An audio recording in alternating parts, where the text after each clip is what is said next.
Hello viewers, I am very happy to come up on another video content, and this video content is going to deal with the very basic things, nothing but with regard to differences between prokaryotic and eukaryotic organisms. And this knowing about the basic differences between prokaryotic and eukaryotic organisms will help you to understand the concepts which are present in cell biology, in molecular biology, in genetic engineering and bioinformatics. That is the reason why I tried to make this video. This video is going to tell you the basic differences, very important, not only basic, very important key differences between prokaryotes and eukaryotes. Nothing but distinguishing features or differences between a prokaryotic and eukaryotic organisms. Why there is a need to understand these differences? These differences will make you understand very good concepts, important concepts in other disciplines such as cell biology, molecular biology, genetic engineering and bioinformatics. That's the reason why I'm trying to explain you the very key differences which are very crucial for understanding these subjects. What are those? Cell biology, molecular biology, genetic engineering and bioinformatics. Going into the further details, if you see, you know that prokaryotic, pro means those organisms which having no clear or no true nucleus, nothing but these are having karyotes. What are karyotes? Which are having a nucleus which is not true, which is evolved initially, pro, which is primitive in its nature. That is the reason why these are called as prokaryotes. Whereas eukaryotes, the word itself is going to tell us that eu means true, karyotes means having true nucleus. And the best examples for prokaryotes are the blue-green algae, cyanobacteria. Blue-green algae, cyanobacteria, archaebacteria, which come under prokaryotes. And eukaryotes, the best examples are all higher plants and animals. And the first feature which has to come to your mind that these organisms are having no true nucleus, and these organisms are primitive, and these organisms are not primitive, these are complex, and these organisms are having what? Eukaryotes are having a true nucleus.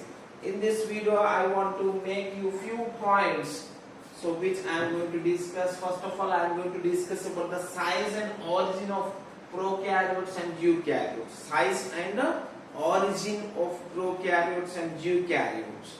Next, I am going to deal with the presence of organelles. We know that these are the cells. Cells are the structural and functional units of any organisms. And these organisms are having organelles. Each cell is having their own organelles. So I will be discussing about the presence of organelles again in prokaryotes and eukaryotes. Further, I will also look for the chromosomes which are present, which are the repository bodies for the genetic information. How the chromosomes are being organized, how the chromosomes are exhibiting the dynamism. So this is the another point which I am going to discuss. Further, I will also discuss about the genes which are present on the chromosomes in prokaryotes and eukaryotes.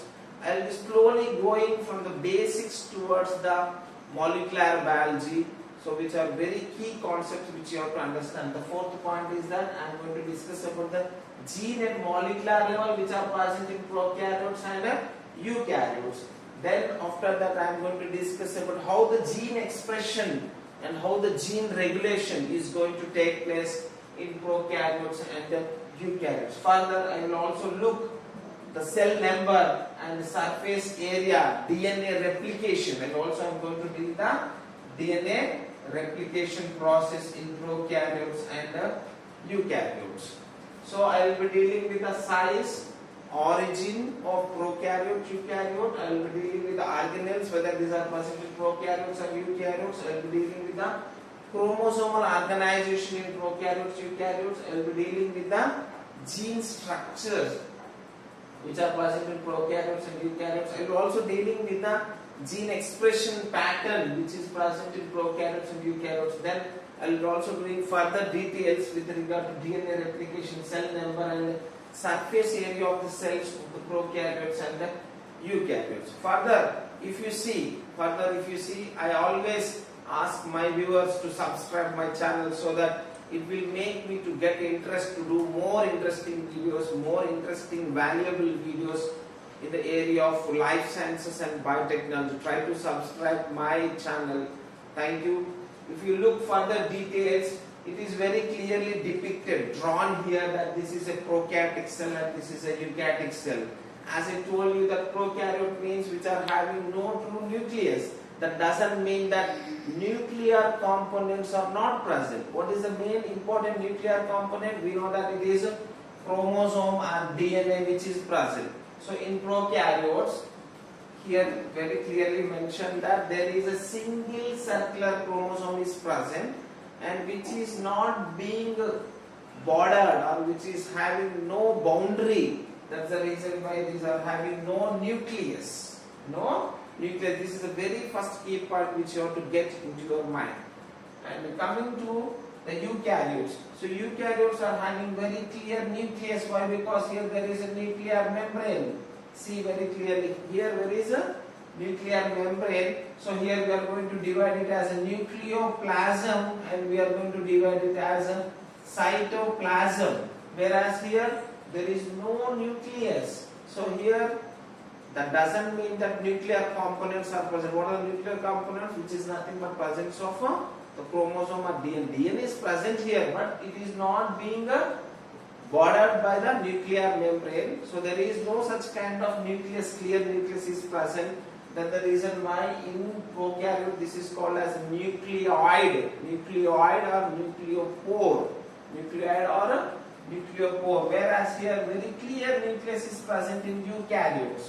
Very clear nucleus is present in eukaryotes, and here the chromosomes are also present, but here in prokaryotes the chromosomes are always single, circular, covalently closed. Single, circular, covalently closed. Whereas here the number of chromosomes which are being bordered by the nucleus, as I have been telling you, that nuclear membrane is present.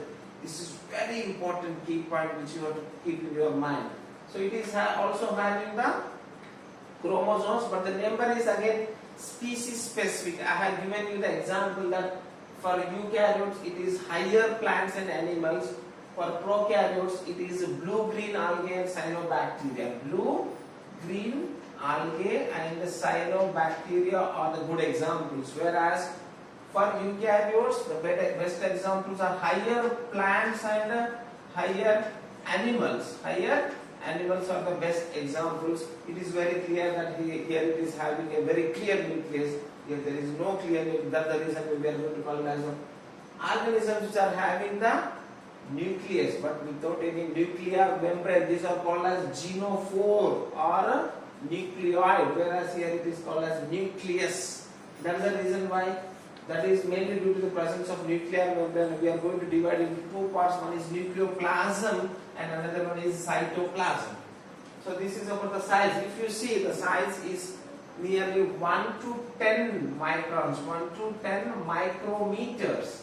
Whereas eukaryotes are always 10 times more. 10 times more. It is 100 micrometers to 10 micrometers to 100 micrometers. This is the size if you see, generally if you speak of.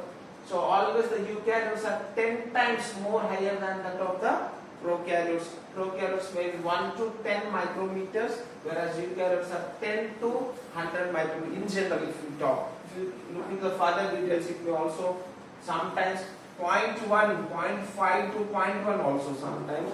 But this is a general thing. Always you have to keep in your mind is that always the eukaryotes are 10 times bigger than that of the prokaryotes.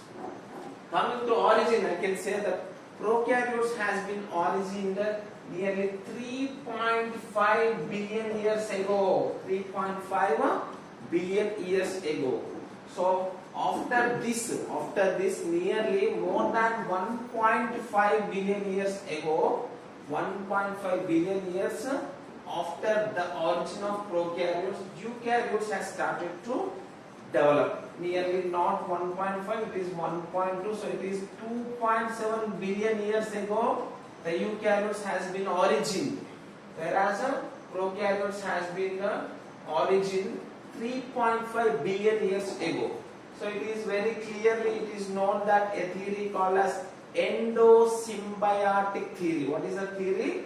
Endo-symbiotic theory is going to tell us that how the prokaryotes and eukaryotes has been evolved. Endo-symbiotic theory. Endo-symbiotic theory is telling that prokaryotes has become into eukaryotes. Why? Because in the process of development, some of the prokaryotes behaved as heterotrophs and they have consumed some of the prokaryotes and they have not digested them and they have retained them.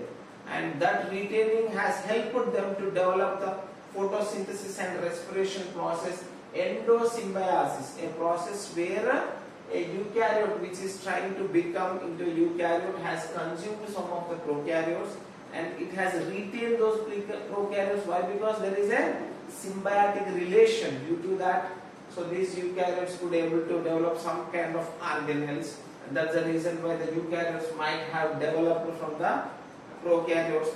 The best theory which has supported for this one is endo-symbiotic theory. Then coming to the organelles. So I was telling that, so each cell is again having the partitions of compartments. Again compartment. Why? Because more the compartments, more the partitions, more the efficiency of the cell. So it is always clear that prokaryotes are always primitive in nature. That's the reason why these are not having any kind of cell organelles. That's the reason why here there is no compartmentalization. Compartment is nothing but presence of membranes. Endomembrane system is absent in prokaryotes. Endomembrane system or compartmentalization is absent in prokaryotes. Whereas in eukaryotes we are going to see all the different type of cell organelles, ranging from, it is very clearly mentioned here that it is endoplasmic reticulum, it is Golgi complex, which is also called as trophic pulleys. It is also having mitochondria, which is involved in oxidative phosphorylation. Next, chloroplast, which is involved in photosynthesis. Next, glycosomes, which are involved in glycolate cycle, which are present only in plant cells, again not in animal cells. Whereas peroxisomes, which are present only in animal cells of the eukaryotes. Then coming to lysosomes, acid batteries of the cells. And then coming to the vacuoles. Vacuoles are mostly present in plant cells, not in animal cells. If you see further details, I want to tell that, so these eukaryotes are having endomembrane systems, and these endomembrane systems are creating the compartments, so that there is a compartmentalization which we are going to see only in eukaryotes, not in prokaryotes. Then coming to chromosomes. So chromosomes are nothing but repository places or a bundle of repository positions where the DNA is being accumulated in the form of chromosomes. Always chromosomes are going to exhibit dynamism. Dynamic chromosomes are dynamic in eukaryotes, whereas in prokaryotes chromosomes are not that much highly organized. However, chromosomes are present single, circular, covalently closed. In prokaryotes, chromosomes are present always single, circular, covalently closed, and not that much organized. I will tell why not that much organized. Whereas here in eukaryotes, the chromosomes are highly organized and they are going to exhibit some dynamism. Dynamism in changing the shape, size, structure of the chromosomes. So that dynamism is seen mainly due to the presence of some protein called as histone proteins. Some proteins called as histone proteins, which are called as packaging proteins, are only present in eukaryotes. That's the reason we are going to see the chromosomes tightly packed structures which are going to attain looped solenoid models. and then solenoid and extended models. So I mean to say that chromosome is going to change its organization in eukaryotes mainly due to the presence of packaging proteins called as histone proteins, and making this particular organization of chromosomes in eukaryotes into extended model, solenoid model, extended model, solenoid model and looped solenoid model. So these are present only in eukaryotes, not in prokaryotes. But it is said that there are also some kind of histone proteins called HU histone proteins are present. Again, HU type of histone proteins are present. However, the organization is not that much complex again in prokaryotes. Always, whatever the thing which you are going to take, always eukaryote means some complex, highly organized, whereas prokaryotes means it is always primitive, very simple. Coming to the further details, genes, if you see the genes in prokaryotes are present in the form of clusters. All the genes are going to express at a time. Nearly, I can say that nearly 3 to 5 genes, for example, if you take, are going to express at a time. Why? Because in between the genes there is no gap. This is very important.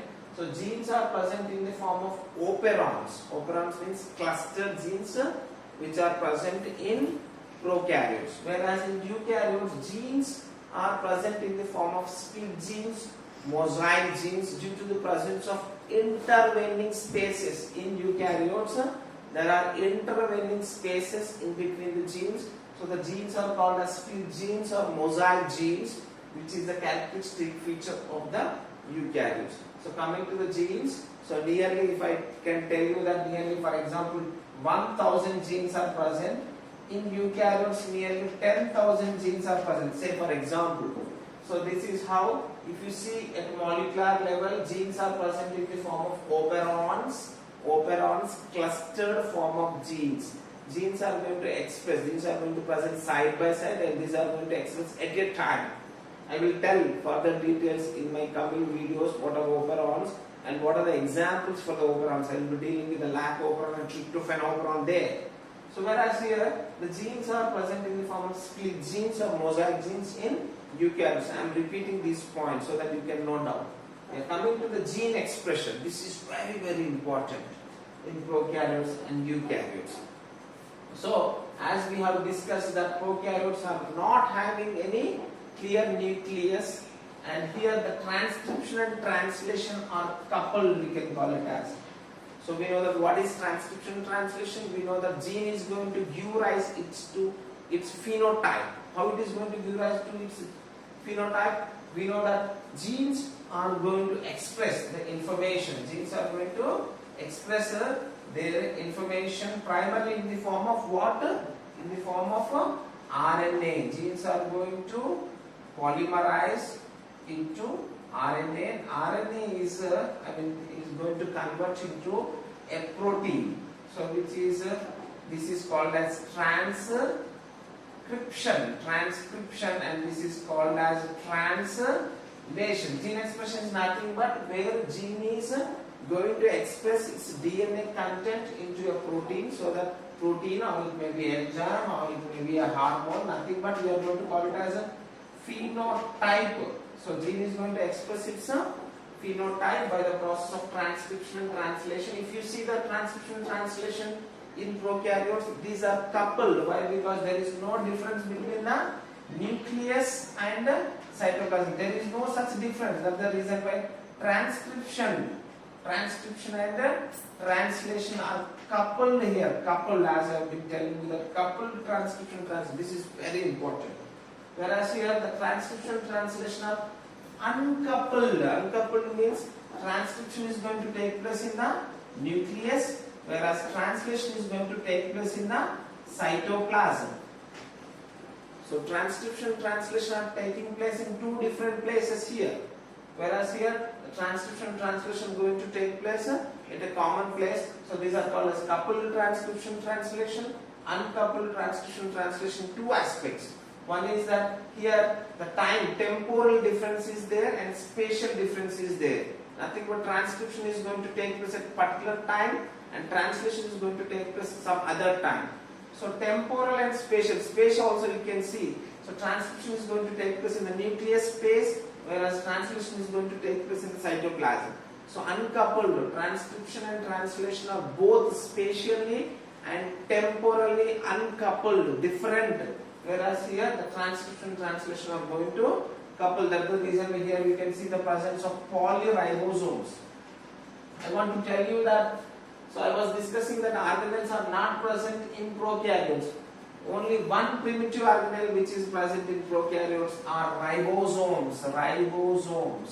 That's the reason why in prokaryotes transcription translation are coupled and leading to formation of polyribosomes. Ribosome is only one organelle which is present in prokaryotes. If you see further details, prokaryotes are having what? It is having some capsule, it is having some cell wall, it is having the cell membrane. Whereas here in eukaryotes we are going to see the glycocalyx, only plasma membrane and glycocalyx are present. If it is a plant, then we are going to see the presence of cell wall.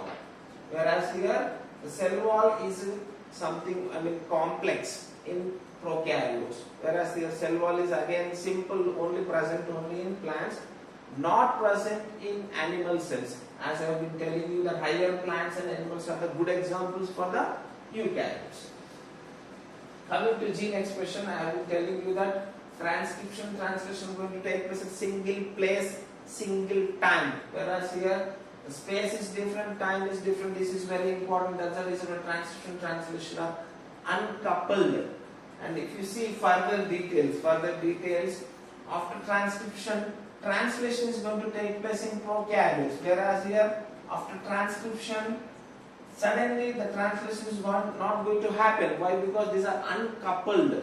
So here there is a scope for the presence of post-transcriptional modifications. After transcription there are some modifications. That's the reason why the primary mRNA is going to become into a secondary mRNA, which is a functional mRNA which will enter into the cytoplasm. So these are called as a post-transcriptional modification, which include splicing, polyadenylation, or most important steps which are going to take place. Whereas here also after translation, the polypeptide which is going to form into a functional polypeptide again by post-translational modification. Translation is nothing but where RNA is going to become into a polypeptide. So these are very, very important. Coming to the cell number, as we know that always these are primitive. Prokaryotes are very primitive and single, mostly are single cells, whereas eukaryotes are mostly multicellular. However, there are several examples such as yeast is single cell sometimes, but mostly these are multicellular. And if you see the surface area means the area which is able to cover the resources which are present. Always the prokaryotes are going to divide and they are going to restore their surface area. So the surface area is very, very high. Why? Because these are small in size in prokaryotes, whereas surface area is very, very less. Here not only mitosis, we are going to see the meiosis process, reproduction process, whereas here only mitosis, which is also called as binary fission. Whereas here it is mitosis and meiosis. So I will also deal further details in my coming video with regard to the further topics. The key points which I am going to discuss here again is that operons. I have been telling you that what are operons? Clustered genes which are present only in prokaryotes, not in eukaryotes. Then mRNA stability. This is very important. mRNA stability. So always the mRNA stability is very, very less. Very, very less in prokaryotes, whereas the mRNA stability is very, very high. Why? Because due to the presence of post-transcriptional modifications which are going to happen at the 3' and 5' end. If you see the 3' and 5' end of mRNA of eukaryotes, you are going to see that 5' cap is present, 3' poly A tail is present. So these are going to make the stability, giving lot of stability to the eukaryotic mRNA. Then promoters, if you see promoters are nothing but which are going to help in transcription. We know that in transcription it is RNA polymerase polymerase is going to bind to particular regions at a gene location called as promoters. So these promoters are having consensous sequences. I will be dealing all these things in my coming video, next video. Then ribosomes, as I told you that these are the primitive organelles only present in prokaryotes. Prokaryotes are not having, again I am giving clarity that these are not having any organelles except ribosomes. And then polycistronic mRNA, as I told you that these are the genes are present in the form of operons in prokaryotes. Operons, again I am telling that operon is the cluster of genes which are present and these are going to express at a time. That's the reason we are going to see lac operon is a very good example for that one. 3 genes are going to express at a time called as polycistronic mRNA, whereas monocistronic mRNA, this is the case again in eukaryotes. So this is the case in prokaryotes, polycistronic mRNA. Then coming to non-coding exons and introns, we know that most of the genes which are present in prokaryotes, 100% I can say that all are coding and these are in single copy. Whereas in eukaryotes, the 95% of the genes are non-coding. Non-coding, only nearly 5% of genes are coding, and these coding sequences are called as exons, whereas non-coding are called as introns. There are also some intragenic genes, intergenic spaces which are present. I will deal further details in coming video. Then splicing and polyadenylation, these are the post-transcriptional modifications which are only seen in eukaryotes. Why? Because there is a difference between transcription and translation, both spatially and time, temporally and spatially difference. That's the reason we are going to see the splicing and polyadenylation, which are going to give a lot of stability to the mRNA which is present in eukaryotes. Next, coming to post-transcriptional, as I told you that it is a splicing and polyadenylation, and then coming to translation. If you see the translation, here the translation and transcription are coupled, as I told you that there is no time space, time gap, and not only time, also spatial difference. There is no spatial difference, so these are coupled with regard to translation. Next, protein sorting. So this problem we are going to see. Protein sorting means sending proteins to different organelles. We know that organelles are only present in eukaryotes, and endomembrane system, there are membrane systems are there. So it is not that much easy that the synthesized proteins are not directly sent. So those has to involve in some signal transduction process. Why? Because endomembrane systems or compartmentalization is only seen again only in eukaryotes. That is the reason we are going to see the protein sorting mechanism only in eukaryotes. Next, gene regulation. Always gene regulation only at one point. That nothing but a transcription. There is a kind of gene regulation in prokaryotes, whereas in eukaryotes there are a number of places where the regulation, nothing but the rate and extent of the gene expression is not only present in transcription at different stages, that I will tell in my next coming video. Then coming to the DNA replication. If you see the DNA replication, in both the DNA replication is a semi-conservative mode, whereas in prokaryotes it is going to see in the form of theta model, whereas here we are going to see the chromosomes are present in linear form. Here the chromosomes are present in the form of a single circular covalently closed. Here we are going to see the theta model, whereas here we are going to see the linear model. In both the thing is that semi-conservative mode of replication is going to take place. In my further videos I will also deal about what are structural genes, what are controlling sites, what are regulatory sites, what are downstream sequences, what are upstream sequences. I will also deal about the catalytic repression by taking the example of lac operon in my coming class, and also attenuation by taking the example of tryptophan, and also some ancillary elements which are present only in eukaryotes. I think you might have got some content with this video. I always request you that you try to subscribe my channel. I will also provide you some notes, very good notes in the form of a PDF. I will come up with my next video on what is gene regulation, what are the differences between which are present in between prokaryotes and eukaryotes. Thank you very much. Thank you one and all. Thank you.